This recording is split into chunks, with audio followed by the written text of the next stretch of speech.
Really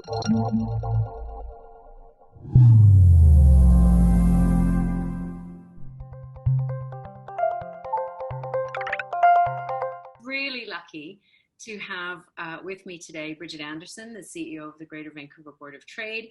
With her at the helm, the Board of Trade has been really active in helping BC businesses stay resilient during COVID-19. And it's not the job she expected when she took the job, but it's the job that we needed done. And we're just absolutely thrilled to have her leadership at this challenging time. So as always, if you have any questions for Bridgitte, just drop them in the chat because I'll be monitoring them and my team will be monitoring them. I've got some questions for her, but then we'll have time for your questions afterwards as well. So Bridgitte, let me just start by handing over to you. And would you introduce both yourself and your organization to our audience today? Well, first of all, Jill, thank you so much for the introduction. I am absolutely delighted to be here and seeing some of the faces there on the side. I know a few of the folks, but not all of them, so it's really nice to spend some time together. I have been the president and CEO of the Greater Vancouver Board of Trade all of 10 months, I think, actually almost 10 months exactly. And so my background is I was a journalist for 20 years and primarily in television. I worked across the country.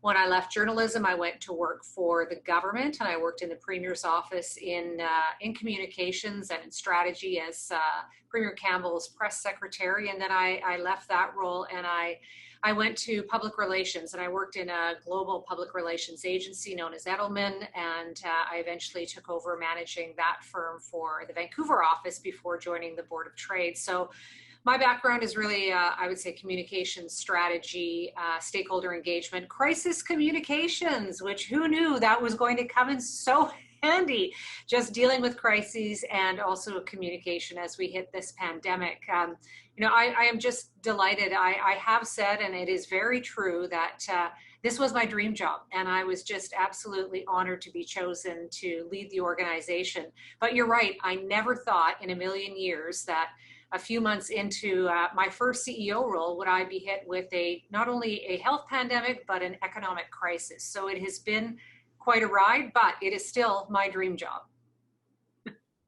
Well, I'm really glad to hear it. And one of the things I always think about when I think about Greater Vancouver Board of Trade, because you do a lot of work in a lot of great areas in policy and programs and with your members, but one of the things you're known for is that you do a lot of events.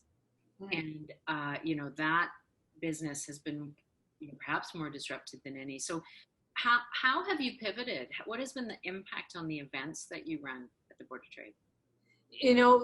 That is exactly correct. I think that the Board of Trade has been well known for some amazing events, and I was fortunate enough to be part of one a few years ago when we hosted Michelle Obama, and I got to interview her on stage. So that was quite an honor. But over the time, the Board of Trade has been thinking about pivoting away from so many events and thinking about how to better support some of the particularly small and medium businesses in Vancouver and Greater Vancouver. So when COVID hit, it was clear from the public health officials that we couldn't gather in person anymore. So like many, many organizations, we made a very quick pivot to more of a virtual online experience, which I think we would all say has worked quite well, although people are still craving that engagement and interaction in person.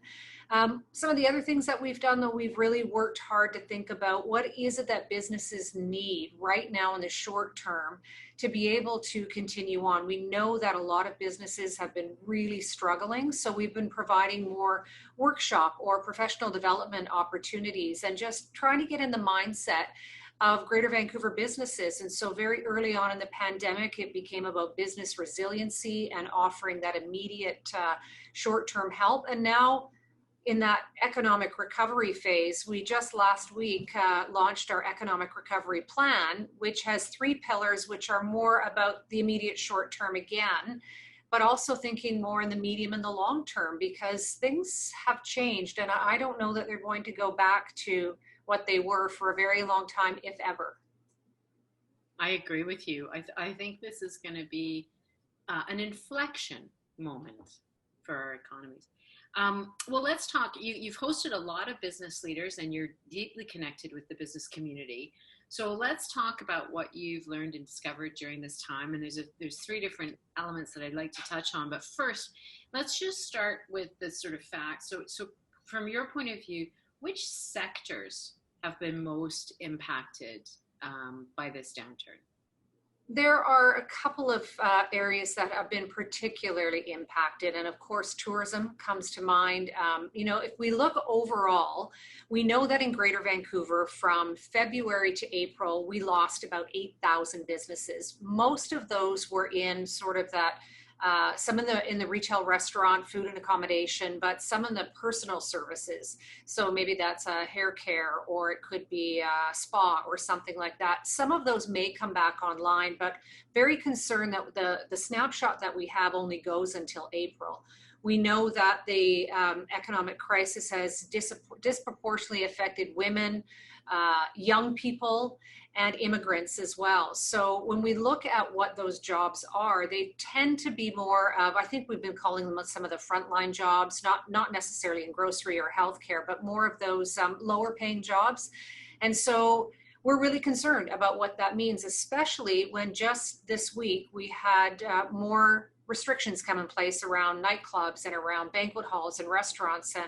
And I see the wisdom of that, because I think all of us are concerned about rising cases, but we have to understand that there's an economic price as well. So many restaurants or nightclubs that were just hanging on by a thread may be looking at laying people off again. So it's those workers really working in food and accommodation and service that are so impacted by the public health rules and policies, which absolutely need to be in place. We need to be thinking health and safety first and foremost. Yeah, I'm with you, but it is really when you give that statistic, and I've seen it before, and you've shared it before, 8,000 businesses, and you think every single one of those has an individual and family behind it, and probably many individuals and many families behind that. And that really hits home, right? That these are people. And it's the ripple effect. So imagine that it's a mom and pop shop, and then it is the suppliers to that mom and pop shop. It is their family. It is very personal. I think when we talk about jobs, it's sometimes pretty easy to disassociate from what the impact of that is. But in Greater Vancouver alone, in just a 3-month period, 8,000 businesses cease to exist. That's significant. And with that comes the livelihood of so many people, not just the 8,000 businesses we're talking about, but that ripple effect. I mean, it just highlights for us all how important it is to somehow come through this. So listen, we've talked quite a bit about, small businesses being impacted, and definitely that's what we've seen too, is that small businesses disproportionately impacted, which is different than other downturns. What are you hearing from some of your larger members, though, too? Are they more immune from this, or are there still challenges for larger businesses? Huge challenges, and especially if you're looking in the tourism sector or in accommodation, or I sit across from some hotels right now, and I can see that there aren't the visitors coming into the hotels, but other businesses as well. I'm looking at a couple of big accounting firms sitting around from my office window as well. And all of those people pretty much are still working from home, and for many reasons. So you think about the impact of an office building that might have hundreds or even thousands of people. That impacts the coffee shops nearby, the restaurants, the dry cleaners, whatever it is that supports that kind of 9 to 5 office crowd. And so I think it is actually quite intertwined. And for some of those big businesses, depending on what industry that they're in, some have been able to pivot very well. And, those in the tech space would understand that. But for other ones, the pace of change comes much more slowly, and trying to understand their market and trying to change the bureaucracy of a big organization is much more difficult. So big business is definitely not immune. However, I think it's also important to think about the bright spots. And in your industry, your sector, there's lots of bright spots. There have been so many inspiring stories of companies that have been able to pivot very easily and very successfully. And those are the kinds of stories that I really like to focus on, because it is a mindset that we need to change, and it's innovation, and it's courage and it's flexibility and it's fast response. And that's really how we'll get through this. Yes, I totally agree. I saw in The Economist not too long ago, they wrote an article and they said, crystal ball gazing is for fools. But there's two things that we are pretty confident on, which is in the future, technology and innovation will be more important than it has been in the past. And in the future, global supply chains will be more challenging than in the past. And I think we can all sort of see the logic of that. And so then the imperative becomes, well, let's make sure that we've got some homegrown successes, so that we don't just have to buy all our technology from foreign companies. Let's make sure we've got homegrown successes and we've got strong, thriving local businesses. And let's also make sure that we're investing in tech and innovation the same way everyone else in the world is, because everyone else in the world is hungry. There's a wonderful proverb that is, in a moving stream, you forge ahead or you fall behind. Those are your choices. And I know which one I prefer. So listen, what are you starting to hear from the business community on any emerging consensus, any crystal ball? Is there anything that we do know about the next 6 months, the next 9 months, anything we can pin our hats on? Well, let me first say that mostly I'm an optimist in life, but right now I'm having some challenges being an optimist. And I really look at some of the deep conversations that I've had with many CEOs, or I look at some of the more statistical information that we have. We've done a number of surveys, 4 surveys since March. And the last survey that we did with businesses in collaboration with my dear friends at the BC Chamber and the BC Business Council, we did the survey in July, and 2/3 of those that we surveyed said they were relying on government support to get them through. We all know that government support is tapering off, and particularly the wage subsidy is starting to taper quite significantly, and then will end at the end of the calendar year. So at the same time that we've got support tapering off, we've got, at least in British Columbia and Greater Vancouver, we've got cases on the rise, we've got kids going back to school, and we've got a lot of nervousness about what this is going to bring over the next several months. We're also going into flu season, and people are worried about a second wave. So I think we were at a point in March where it was crisis, and that was March, April, May, even a little bit into June, I'd say. And then there seemed to be a bit of a breather over the summer, but now I get this heightened sense of nervousness and caution about what the fall is going to bring, and dependent so much about what's happening with the caseload, because there's 2 levers here: health and safety, but also confidence. So if people aren't feeling confident to come back out to shop and to eat and to go out and to visit the museum or art gallery, then that really has an impact as well. So I think we're going into a period of time where it could be quite difficult for a lot of organizations. And certainly, as I mentioned already, the nightclubs and even restaurants having to stop serving alcohol after 10 p.m. and banquet halls, we're going to see an immediate impact there right away. No, absolutely. Listen, okay, so let's stay on the realities of business today. So we've got this reality of the pandemic. We've also got another reality, which has been interesting, and I think has had some positives for people as well as some negatives. But this new reality of remote working, some businesses have gone to one extreme and they're really fully remote. Others, have a mixed, a hybrid model, where some people are coming into the office or different teams are, or people are coming in 1 or 2 days a week. What are you seeing? Does it work for every business? Is it available to every business? What are the challenges with it? Well, the spectrum's about like this, and it is probably like that. Lots of our members are completely virtual, and I can see you're working in your home. I'm actually in our office, and so our office is a bit more of a hybrid model. And one of the things that I think most of us would probably agree about is that in the spring, when we were all working from home, it was very easy to stay connected. We were collaborating online. We were making sure there was lots of touch points daily, weekly, etc.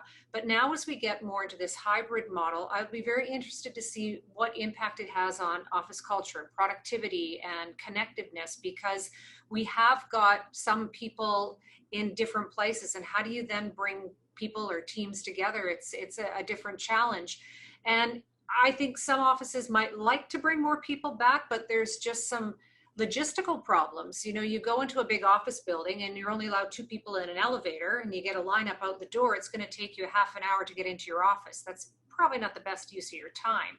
And then how do you ensure that your office space is safe and that people are feeling comfortable, and all the other mental health factors? And I think those other kind of social factors, people who have children who are school age. I mean, mine are teenage and university, but you know, I know that your child is a little bit younger, so trying to manage school, and then you've got people who have immune compromised folks at home. I mean, it just is very, very, that's a long way of me saying it's really complex.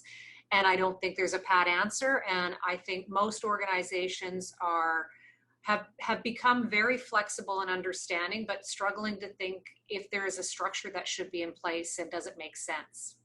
Yeah, we're really all grappling through it. And what I do encourage people to do is share best practice, right? That's one of the benefits of member-based organizations like yours and mine, or the C councils that we run, and just learn from your peers and see what's working and what's not working. We're finding the approach at BC Tech with people coming in perhaps one day a week to do that collaboration is being quite a good balance for us. But it really depends on what your business is and what you're trying to achieve together. So listen, let's talk about leaders. Let's talk about leadership. You've got a front row seat with some of the best business leaders in this province. What are some of their insights? What has come out of COVID in terms of how the best leaders lead? Authenticity and empathy have been really key, especially at the beginning of the pandemic.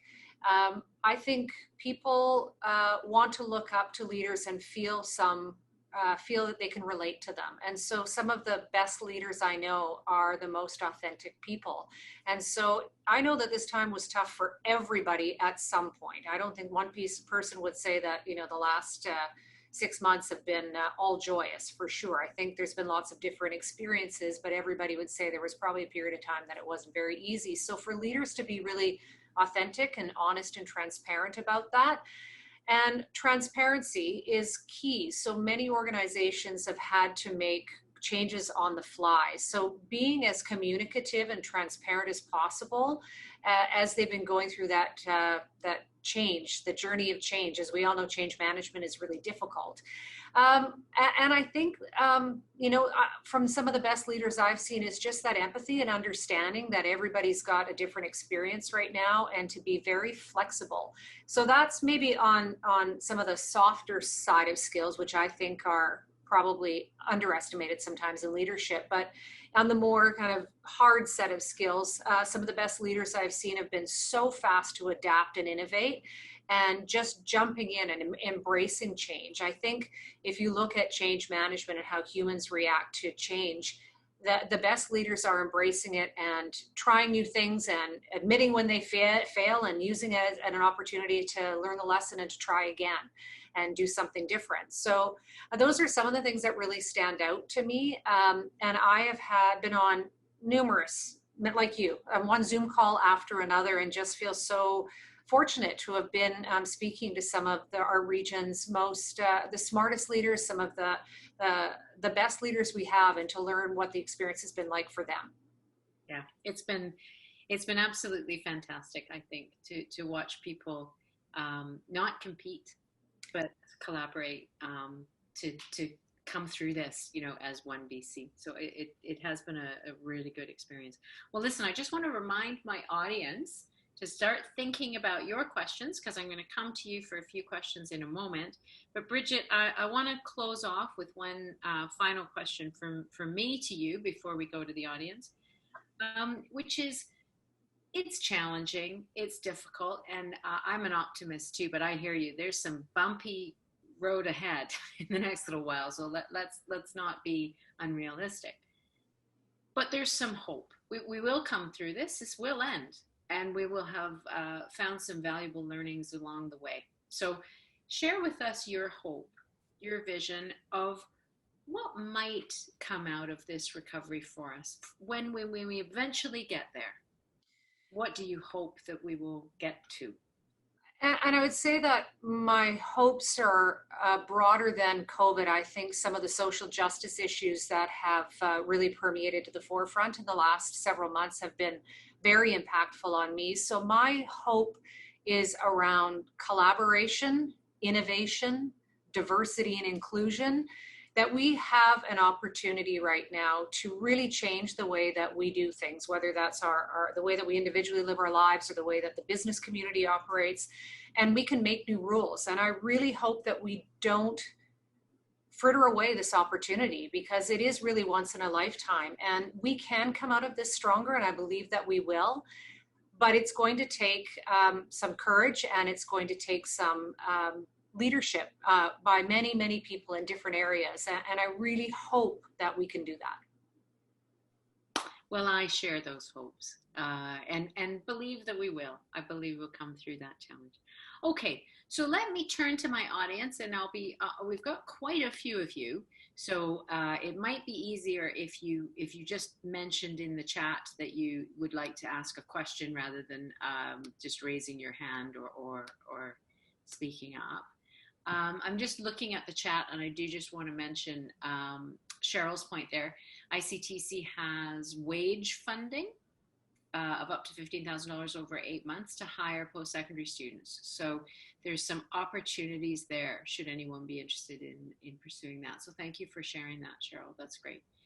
Does anybody on the call have any questions for Bridgitte?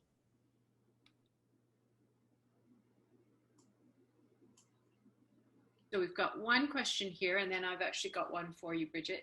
Is there an opportunity to create incentives for Greater Vancouver Board of Trade members to pilot new technologies? I think that there's always opportunity, and there's always movement, I think, and opportunity to do something new and different. We have made a couple of changes within our organization, and one was launching the new Diversity and Inclusion Leadership Council. The other one was taking our Small Business Council and broadening that as well. And what we're focused on are small and medium enterprises and really helping them scale up. And so we will be looking more around innovation and technology, and I think there's an opportunity. We've partnered together just on this new program, Jill, which I'm delighted about, but there's an opportunity for our associations to partner together, I think, more in the future. So I would say yes, there's always, I'd say, I always like to say yes first before I say no. So without knowing any of the details or what we're talking about, I'd love to hear more. That's awesome. Yeah, no, I totally agree with you. I think that's going to be part of the challenge, is providing people with a small incentive to enable them to get started with some of this stuff that we know they'll get value from. And it was one of the tenets for the program, or our economic recovery plan that we submitted to the BC government, is we had a couple of specific ideas around helping young entrepreneurs, like a capital program or a startup program, seed capital to help young entrepreneurs, and a few things like that, thinking about helping people start to build their own business, for example. Yeah, I think that's really going to be a big piece of it. Another question. So where are the cybersecurity companies in BC? And is there an association covering those folks? Is this is a growing concern in IT? So happy to answer that. We do have quite a few. Actually, this is one of the areas of strength. It's a subsector strength for BC. We've got a lot of majors in the cybersecurity world, Fortinet, Absolute Software. And I know I've forgotten one, which I will kick myself for later. But and they're often members of BC Tech. So that is one. That's probably the default organization that they're part of. But I think it's a great point, and perhaps it's an area where we could pull together a panel of people to provide some advice on this issue. We've all extended our online footprint, but have we extended our awareness of cybersecurity issues?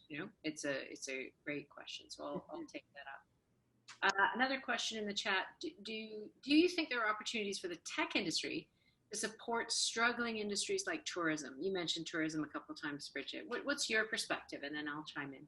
And technology was also a big part of our economic recovery plan, that there needs to be both broad support for more broadband support right through British Columbia, but also, incentives for companies to help with their digital transformation and also reskilling workers. So I would say the tourism industry is a prime example of that, where there's an opportunity to reskill workers, to think about, are there other tech enablers that could help that industry out? That is one industry that is going to take the longest to come back. And so what can we do? We also offered up a number of ideas just around some tax breaks and things like that for that sector, which I think all of it needs to be thought about holistically. But I think technology is going to be one of the keys for any kind of economic recovery, and it's woven throughout our plan.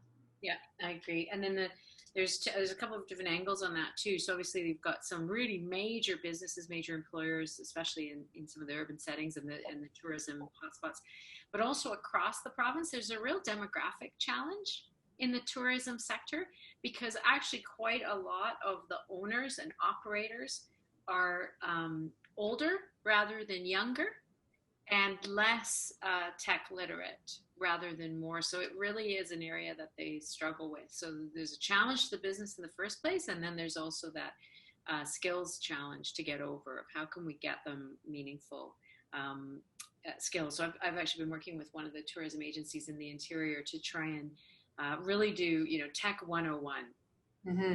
Typical rancher. And that's where incentives will come in. If there's an incentive for a business to take a step along the transformation, that digital transformation, then they're more apt to do that. And if there are incentives around reskilling workers to help them do that, especially young workers who've been impacted by the pandemic, it's a win-win. Well, this has just been superb. Thank you so much, Bridgitte. I really appreciated your insights, and it's been fantastic to partner with you. As you said, this is our first program together, but not our last, and I'm sure we're going to find ways that we can support each other and each other's members. And it's a great example of how we can be stronger together. So thank you so much. Really appreciate all of your insights. Thank you, Jill. It was a real pleasure, and always great to speak to you, and really nice to connect with some of your members, and looking forward to more collaboration together.